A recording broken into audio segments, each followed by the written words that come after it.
Fala galera, seja bem-vindo ao Controverso. Hoje eu nem vou me manifestar, porque esse cara que vai falar nesse vídeo, ele merece tudo de bom e com certeza será o nosso futuro presidente da República. Com certeza absoluta, tá?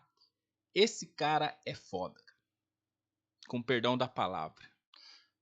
Tudo que ele fala nesse vídeo é claro, simples, e você que tem a mente mais fechada, tente abrir, porque nós estamos passando por difíceis tempos e se a gente não acordar, vai piorar. Primeiramente, nós começamos a melhorar em vários países sendo eleitos homens de direita, aqueles que são preservadores da família, tem Deus no seu coração e luta por coisas corretas. Apesar que muita gente acha que tudo que faz é correto, mas não sabe distinguir o mal que faz ao outro. E isso é um problema. Eu vou deixar um vídeo aqui do Nicolas Ferreira, nosso deputado federal lá, futuro presidente do Brasil, se Deus abençoar ele, lógico, né? E se a esquerda maldita não atrapalhar, porque o pessoal é capaz de tudo. Mas deixa aí o vídeo para vocês analisarem a fala dele. Tranquilo? Então vai aí.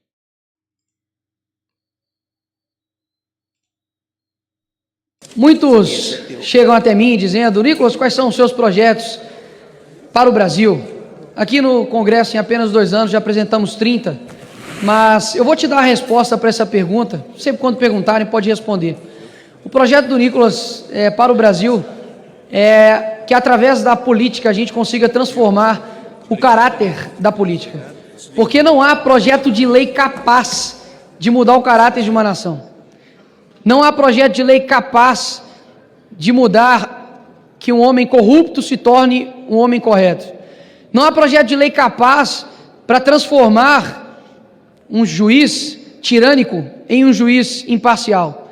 Não há projeto de lei capaz de fazer com que pessoas sejam morais, sendo que elas são a vida inteira mau caráter. Por que eu digo isso? Porque nós estamos vendo agora no nosso país, e mesmo você sendo de direita, esquerda, centro, para trás, para frente, não me importa. Mas se você tem um mínimo de honestidade intelectual, você vai perceber que, há uma semana, José Dirceu, a pessoa que idealizou o maior esquema de corrupção do mundo, está solto, livre, inclusive um chute, pode até concorrer a algo aqui nesse Congresso Nacional. Rachadores confessos estão aqui impunes. Líderes de facção criminosa estão meramente soltos e livres pelo STF. Enquanto isso, uma senhora, que, me perdoe pela palavra, que defecou na mesa do ministro Alexandre de Moraes, uma atitude deplorável, vergonhosa para a nossa democracia, mas agora tem uma pena de 17 anos nas suas costas. Atitudes idiotas e burras, pelo que eu saiba, não são crimes. Até mesmo deveriam sim cumprir pelo depredação de patrimônio público, dano ao erário, mas burrice não é crime. Até mesmo se fosse, algumas pessoas aqui no Brasil iriam pegar a prisão perpétua. Agora, por que isso está acontecendo?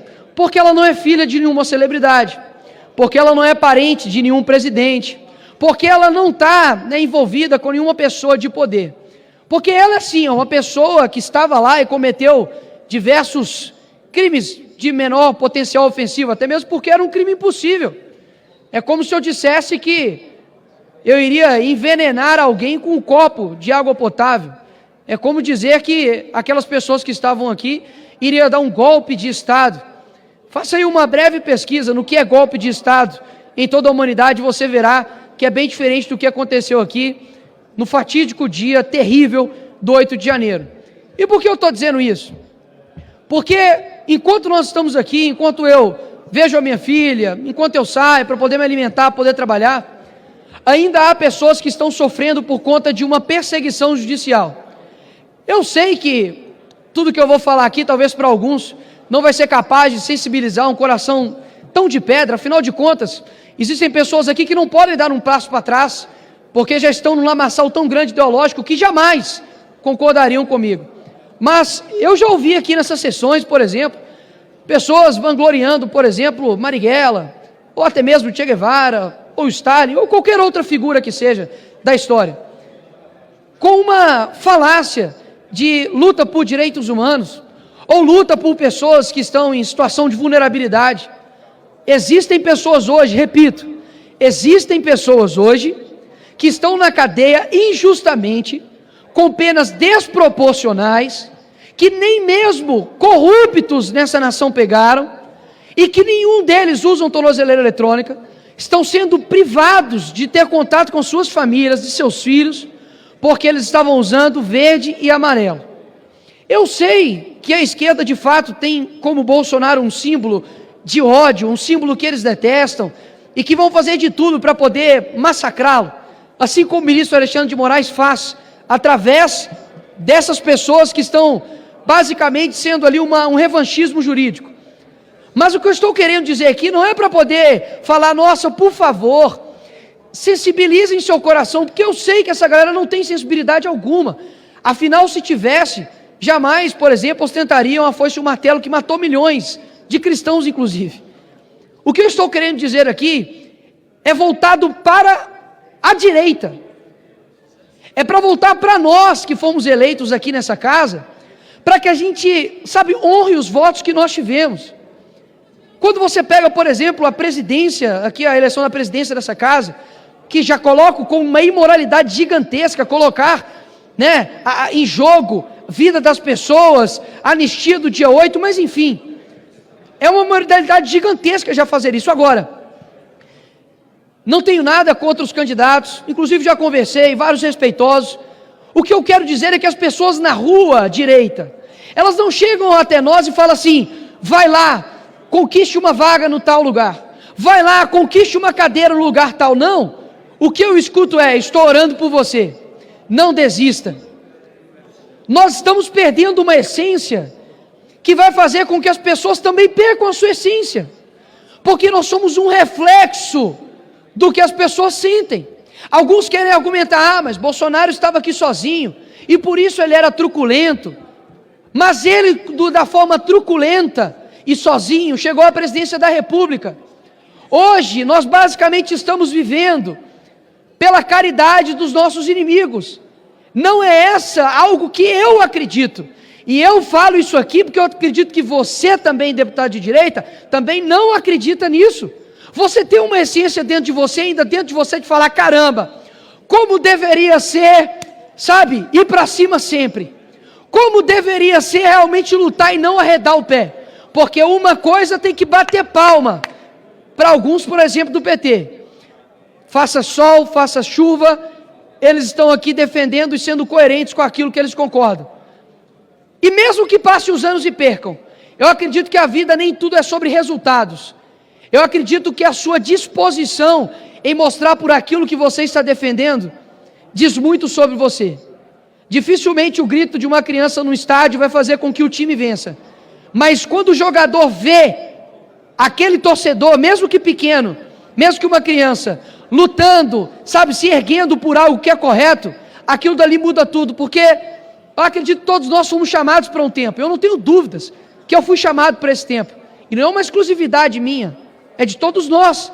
Afinal de contas, a gente poderia ter nascido em qualquer época dessa humanidade, mas nós somos chamados para esse tempo, e o que eu não quero é me arrepender de ter ouvido a minha essência dentro de mim, dos votos da minha família, dos meus amigos, das pessoas que me param na rua, porque simplesmente alguém me disse que é preciso fazer uma coalizão. Coalizão de verdade, em alguns momentos é necessário, mas eu acho que a gente precisa se encarar em diversos momentos aqui nessa casa, com coragem, porque eu acredito que nós vamos semear durante muito tempo, para que alguns colham, e mesmo que não dê resultados, a vida não é feita somente de resultados. João Batista, ele não colheu nenhum resultado terreno, pelo contrário, sua cabeça foi decepada, era um louco que falava no deserto, comia gafanhoto com mel. Só que hoje eu estou falando, depois de 2000 anos aqui dele, não estou falando de nenhum outro, que na época falou, pega leve, tem que ser mais equilibrado, tem que dialogar. Eu estou fazendo aqui praticamente quase que um clamor, que a direita volte à sua essência combativa, porque as pessoas estão desanimadas, cansadas e querem uma resposta. Eu não sei até quanto tempo eu vou ficar aqui nessa terra, mas pode ter certeza que jamais poderão me acusar de que ele não cumpriu e não perseguiu aquilo que ele acreditava até a morte. Se vis pacem para belo, se queres paz, prepare-te para a guerra. Essa é a minha ideia para esse Brasil. Obrigado, presidente. Muitos chegam até mim. É isso aí. Só deixar de reflexão para vocês essa fala do Nicolas, que é uma verdade. A maioria da população que é de bem, ela está sendo dominada por bandidos. Seria esse o nome que eu vou classificar. Dominada por pessoas que têm uma ideologia de destruição, manipulação e poder. Tá? É isso que eu vejo hoje na atualidade. E isso está em todos os setores, tá? Não é só na política, não. Está em todos os setores, público e privado. Onde a minoria ela se impõe porque muitas das vezes as leis beneficiam mais elas e elas podem reagir de uma forma que a maioria fique amarrada dentro dessa minoria, com causas que essa minoria ela acha que tem direito e não tem, e a grande maioria, por força de lei, por imposição, opressão, ela acaba cedendo e esquecendo, né, muito rápido quem fez mal ao Brasil, né? Como já dizia os meus antigos lá atrás, o brasileiro ele é pautado por cerveja, carnaval e futebol. Bom dia.